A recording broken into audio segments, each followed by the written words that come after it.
Good health and well-being is one of the Sustainable Development Goals in the world, and it is to be achieved in 2030. Welcome. I am Jane Izo. The program is Better You.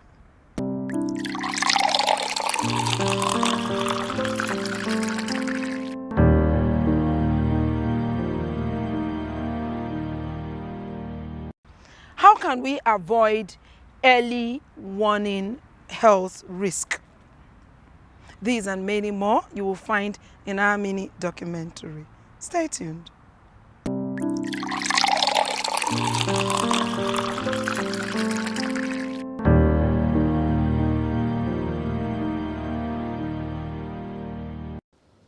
Ladies and gentlemen, today's gathering is not just another event. It is the continuation of a vision that started 4 years ago. A vision built on the conviction that mental health must no longer be treated as an afterthought, but a central figure and pillar of public health, human development, and national progress. The conversation around mental well-being is changing. More people are opening up about treatment and acceptance. About 3 years ago, a few of my colleagues were abducted. And for 6 months, we could not find them. I was completely devastated. I was losing my mind, to be honest. And it was a very difficult time for the entire organization. I'm sure, we had to take psychosocial support to be able to go through it. But today I'm standing in front of you and I'm saying this is really something, it's real. And it's not just something that we look from a stigmatized view or lens, because it is real and it doesn't respect your status or who you are. The theme, mental health as a cross-cutting priority for adolescent health, maternal well-being, and a quick response to gender-based violence is further driving home an integral message. One of the things I want to advocate for is, especially in schools, we should have mental health counselors, mental health services, mental health programs, mental health clubs. Let the awareness, let the campaigns be there. Because sometimes they think it's just me. This situation is peculiar to me. They don't even understand that, it's actually a problem that can be tackled, just like Professor Tai was talking about. So can we even have mental health counselors coming? Can we have educators, parents, caregivers, being empowered with this information? In times past, talking about mental health was taboo. Many lived in denial, and as a result, a stigma was the take-home for those who spoke about mental health challenges.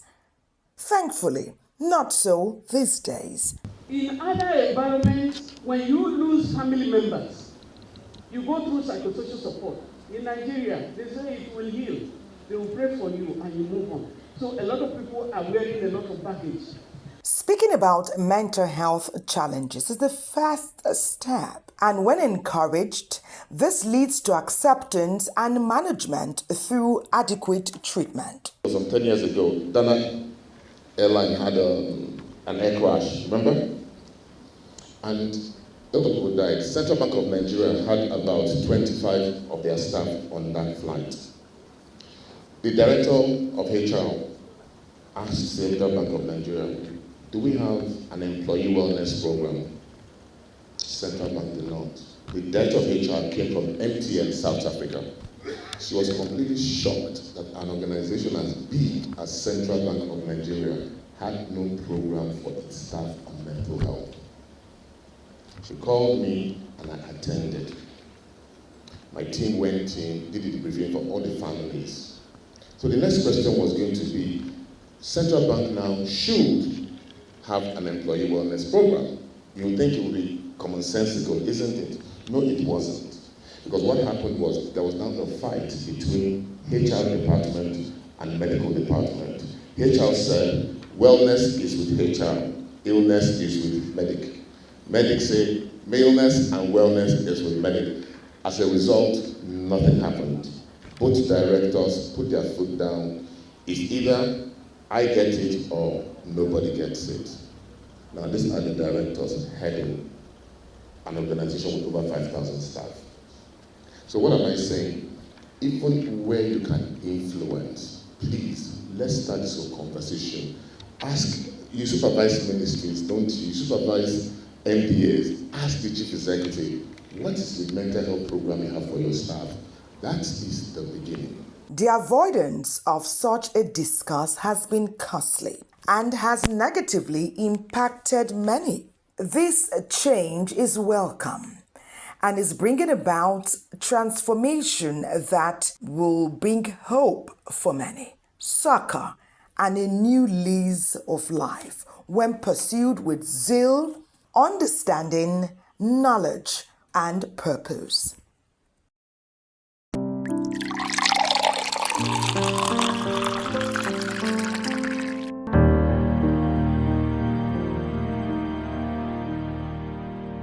So on our chat segment, we have Ambassador Timothy Wanchukwu, the National Coordinator, Office of the Senior Special Assistant to the President on Student Engagement. He's here to talk about the good health and well-being of Nigerians.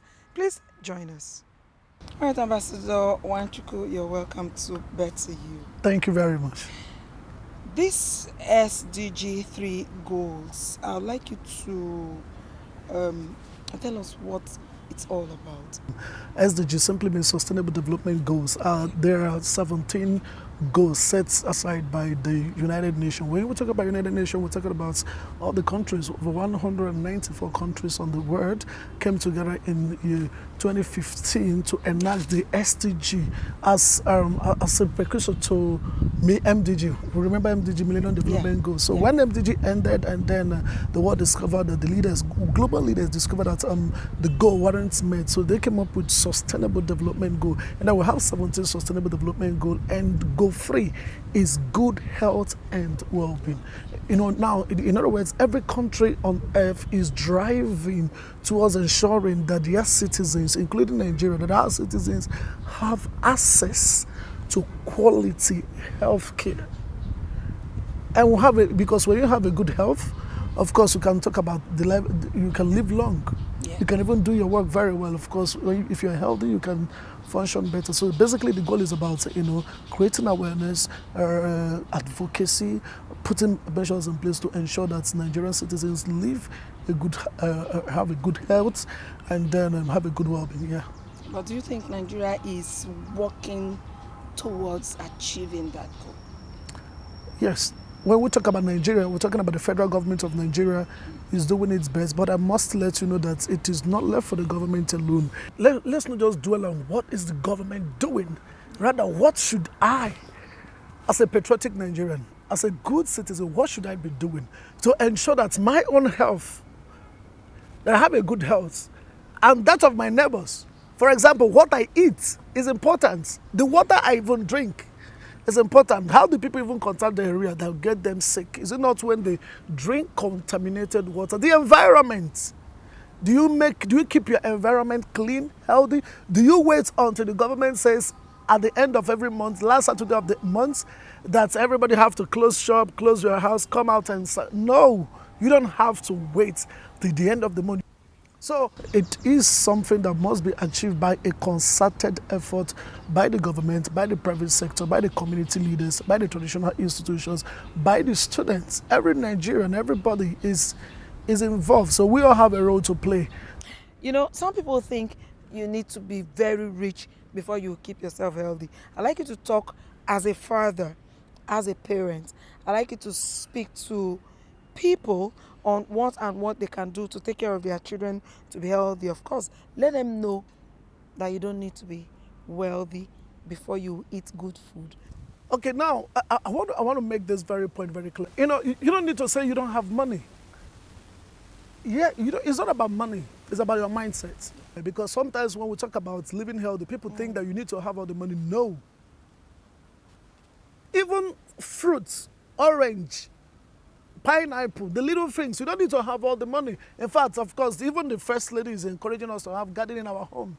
So if you have a small garden at your backyard, you can plant your oranges, you can plant your fruits, you can harvest them. Even without, if you have good ventilation, you have trees around you, it will assist in promoting good health and your well-being. Because as humans, we breathe out, we breathe in, we take in oxygen, and we give out carbon dioxide. So where does the oxygen come from? From plants in our environment. So we can even plant the trees. There are a lot of things we can do. Another thing is exercise. Whether you're rich, or middle class, or lower income earner, you should have time. There are some persons that every day they are in their car, they don't have time to walk, take a walk. Sometimes in Nigeria, we hear that someone slumped. This person was trying to exercise. You see, it's because people are not taking care of their health. And then we don't need to blame the government for this. You have a responsibility to take a walk within your neighborhood, in your house where you live. Do some exercises, every simple exercises. So even inculcate that into the life, to the mind of your children. Have that time. It's 2030 for these goals to be achieved, which is 5 years from now. Where do you think Nigeria is now? And how do you think we will achieve this goal? Well, Nigeria is making progress. I won't come out to say that we've achieved. No, we're still making progress. In fact, recently, a few months ago, Nigeria did what is called National Voluntary Review, peer review. So it's called a peer review mechanism. That is, the review is in conjunction with the United Nations headquarters here in Nigeria. We try to look at where we were, where we are now, and where we're going. So now, one of the things that we've been able to do, talking about the federal government of Nigeria, has been able to do, is to ensure that this message doesn't stay at the federal level. So the states, there are focal persons at the state government level. Every state government have SDG focal person. And it is trickling down to local government level as well, across our local government. So focal persons are being appointed by local government chairmen across all the local government. So what is their duty? Their duty is to ensure that we actualize that goal. These governments have recruited health fellows across the 774 local government, young people that have been trained to go to our rural areas, to go to our communities, to talk to other people. We talk to our citizens about health. We have the Environmental Health Council of Nigeria. So a whole lot is going on. That is why I'm saying that we must not leave it for the government alone. There must be room for synergy. And I'm going to use this opportunity to appeal to civil society organizations, appeal to non-governmental organizations to please prioritize the attainment of the goal. Every funding, every donation, every grant they receive, it should be properly utilized towards the actualization of this goal, because the government work in hand with NGOs, with CSOs, with faith-based organizations. So I am making this passionate appeal. All right, let's talk about children and, of course, education. As parents, you take your child to school, and afterwards you tell them, are you not there? And you're not there. And then the teachers become the parents. The parents advise them, especially like when you take a word to school, the caregivers. There are caregivers in school for 0 to 5, 6 years. What has the school put in place to ensure that there is good health and enough care is given to children? Okay, I'm a father as well, and then as you answer this question, my mind is just racing down to when I doing a school run, taking my child to school, even as a toddler. And then I just remember a vision, leaving the child in the care of the teachers. What happens after that? Now, this is where the teachers come in. Every child is your child. Because even their food, you leave it with them. Yeah. Every child is your child. And then I'm going to use this opportunity to appeal to all teachers at all levels. Teachers are wonderful people. Teachers are special people. Teachers are the ones that groom the leaders we have today and the leaders we continue to have. So teacher, you're very, very important. So that child that is in your care, I will appeal to you to do more by taking good care of the child. Now, if you notice something that is wrong with that child at early stage, go ahead and reach out to the parents, draw it to the attention of the parents. Of course, I'm very much aware that there are some parents that are too engrossed with their work that they don't even have time for their children. They come drop their children at school and then they go to their work. But please, you as a teacher that is taking care of that child from daycare to primary school to up to secondary school, please, I want you to play that very role of a father or as a mother. Everything you think that you can do for your own child, go ahead and do it for them. Those are the things you think you can inculcate into them, you can impact into them. For example, teaching them how to eat, all those little things that matters. You begin to sow the seed when they are little. Mental health is beginning to gain so much attention. I'd like you to speak to Nigerians on what to do and how to do, because of course you're working for government. To help government achieve these goals, you must be mentally fine. So let's talk about what Nigerians can do for themselves to keep themselves mentally stable. I'm very emotional when trying to respond to this question, because Nigerians, we are wonderful people, and I know that we are going through some challenges. Individual, as a father, you have to meet the issue of your house rent, children's school fees, and a whole lot of things. You have to have a lot of people that you are taking care of. Please, I will appeal to you, to all fathers watching this program, take care of your health. Reduce the way you think. Sleep well. Sometimes at the end, you want to get all the money, you don't even have time to rest. And then this eventually affects your health. There are some persons that even rely on sleeping pills. You can do that by, managing the way you sleep, managing your time. Please be alive for us. To our parents, to our fathers, be alive for us.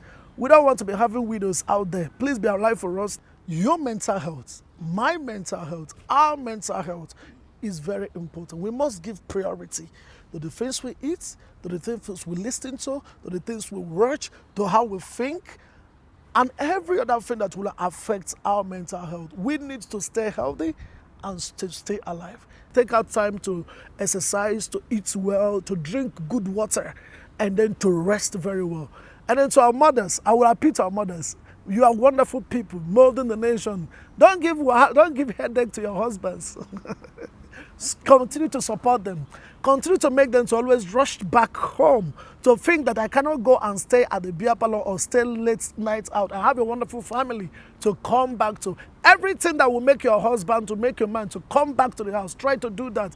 And we, the men, will always come back to the home. And then to the young people, please don't put parents under any undue pressure. How can you be in the university? You tell your parents that they ask you to buy so textbook, and you know that you are just putting pressures on them. This is for parents, the father and the mother.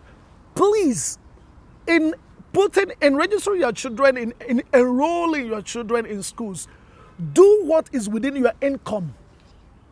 Hey, you don't need to send your child to a private university where you know that it is above your income. There are some parents that before you know it, they will start to call, please, I need borrow me money, I need to pay for 1 million, 2 million, 3 million. No. These are some of the things that constitute stress that affect the mental well-being of the people. Yeah. So, to our parents, please, I've said that you know what to do.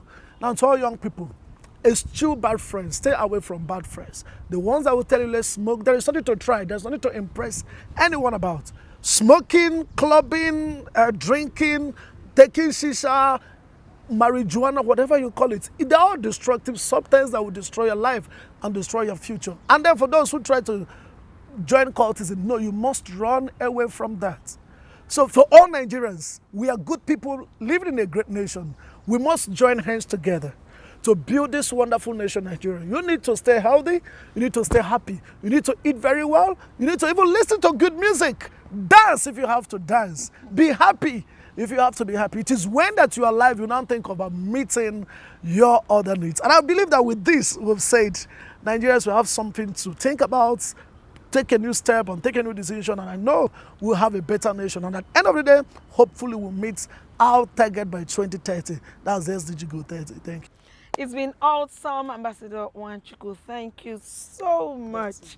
Thank you very much. Yes, is the Sustainable Development Goals 3, and it has to do with good health and well-being. Of course, you heard him say exercise is one way to keep us healthy. So let's go to the exercise segment.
So what more can I tell you?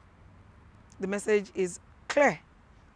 Please take care of your mental health, drink a lot of water, and stay healthy. For Nigeria, we need a beautiful Nigeria with healthy people.